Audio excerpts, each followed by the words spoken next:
الأول يا باشمهندس. بخير يا استاذ. ازي حضرتك؟ الحمد لله. هل وافق الأمن؟ لا. وما كتب؟ وماذا عما كتب في هذا الشأن؟ لا ما اعرفش مين مصادر الكتابه في الكتب ده، بس انا كل ما حد بيسالني انا باكد ان هو رفض، ورفض للمره الثانيه النهارده. على الرغم من ان احنا وجهنا رساله بنقول ان احنا مستعدين نلعب بدون جمهور. هي يعني تقريبا زي ما حضرتك اشرت في المكالمه اللي فاتت انه انتوا تقريبا بدون جمهور، يعني امبي ما عندوش جمهور. يعني انا بس باكدت المعلومه علشان ما يبقاش فيه يعني ايه. والحل بالمناسبه الرفض جاء بناء على مخاطبات ولا اتصالات؟ جوابات رسميه. مخاطبات رسميه الى جانب الخطاب الاول. أيوة. والحل خطاب تاني، يعني نعم. بعد ما جالنا الخطاب الاول بعتنا خطاب تاني وقلنا ان احنا هنلعب بدون جمهور. وبعدين اتقال لنا لازم الكلام ده يجي من اتحاد الكوره مش منكم. اتحاد الكوره برضو بعت قال احنا قررنا نقيم هذه المباراه بدون جمهور. كلام واضح يعني. نعم. فالرد برضو الرفض. والحل والله انا مش عارف ايه الحل الحقيقه. الحل مؤلم وصعب، اللي هو اللعب خارج مصر. حضرتك انا فاضل على الماتش 9 ايام. يعني هل انا هقدر ادور على ملعب بره مصر وهحجز ليا؟ ده مش ليا وبس بقى، للفريق الضيف، لان المفروض ان انا هجيبه على حسابي كده. هحجز اوتيلات، هحجز ليا وليه، وانا هجيب فلوسي كلها منين كمان؟ يعني انا النهارده تحملت الماتش اللي بره كتذاكر سفر وبدلات اتحمل كمان الماتش اللي عندي بلدي اتحمله برضه، ادفع فلوسه برضه. نعم. بلد ثانيه. يعني هل يعني انا اللي مضايقني اكتر من الكلام ده كله ان الناس كلها بتتفرج عليا، ولا كاننا بلد، ولا كاننا الفرقه دي بتمثل مصر. يعني احنا يعني ما اعرفش اللي بيلعب الكونفدراليه ده مش بيمثل مصر ولا بيمثل ايه؟ فاش كلام.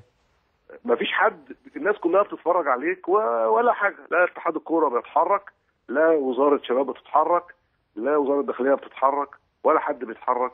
واحنا نفسي حد يجي يقول لي انسحب خلاص. يبقى قال لك والله هي دي ظروف البلد، انسحبوا يا جماعه. يعني ما فيش داعي. طب هو انت بتفتح طبعا هيبقى ده سؤال مع الاستاذ احمد سعد، هو بعد الكلام مع حضرتك يعني هو هيبقى ضيفي في الفقره التاليه. الموضوع ده بيفتح جانب مهم جدا، هل هذا ينطبق على الاهلي ايضا؟ طبعا. طبعا. بس اللي انا فهمته طبعا دي طبعا انا مش هقدر، انا مش صحفي يعني، حضرتك بقى قادر على الموضوع ده اكتر مني.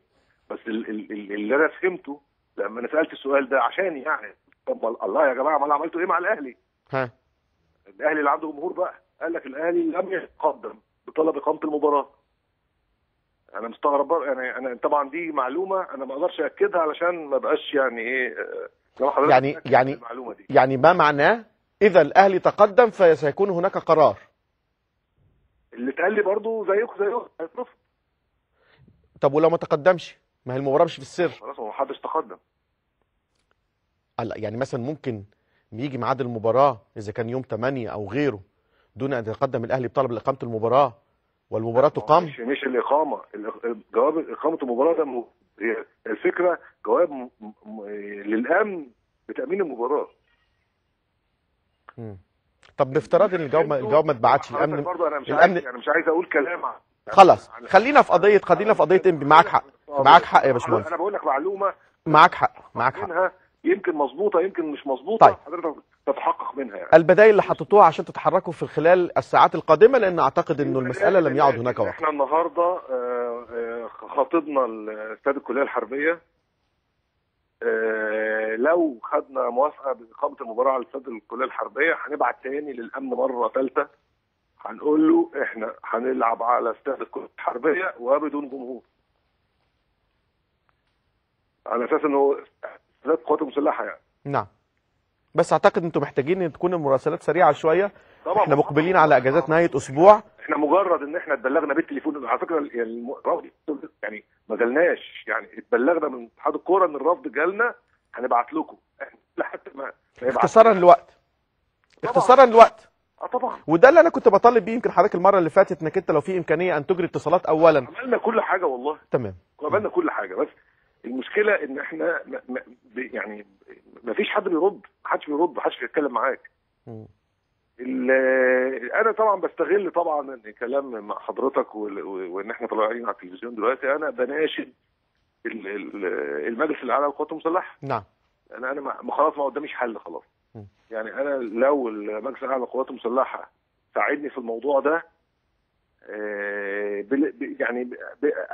مش هقول تامين المباراه، لان طبعا انا برضو انا شايف ان تامين المباراه دي مش دور قوات مسلحه، ولكن انا شايف ان انا في موقف مش عارف اعمل ايه. نعم. احنا فرقه بتمثل مصر في بطوله افريقيه قدام العالم كله، مستنيين بيتفرجوا علينا، هنعمل ايه؟ نتمنى قداميش ان انا اخد الفريق واطلع بره. ده في فرق، يعني عايز اقول لك في دول في افريقيا عندها توتر اكتر مننا بكتير. نعم. بكتير، حروب اهليه وانقلابات وبيلعبوا على اراضيهم. نعم. بيلعبوا على استاداتهم. نعم. ليبيا الاسبوع اللي فات عملت دوره وديه. نعم. كان مشارك فيها المقاولين العرب. نعم. المناشده بتاعت حضرتك اعتقد انها يعني ستذهب الى قنواتها. كل الامنيات ان هي تجد صدى، وانا كلنا ثقه في المجلس العسكري انه دائما بيكون عند حسن الظن، ونتمنى ان تجد استجابه لحل هذه المساله. الاعتقاد الشخصي ان هي معركه مع الوقت. مهندس محمد بدر، يعني انا امل ان شاء الله يعني ان الاقي استجابه سريعه ان شاء الله، ان شاء الله، والمباراه تقام ان شاء الله. مهندس محمد بدر رئيس نادي انبي، بشكرك شكرا جزيلا. بعد الفاصل نستقبل ضيفنا الاول الاستاذ احمد سعد.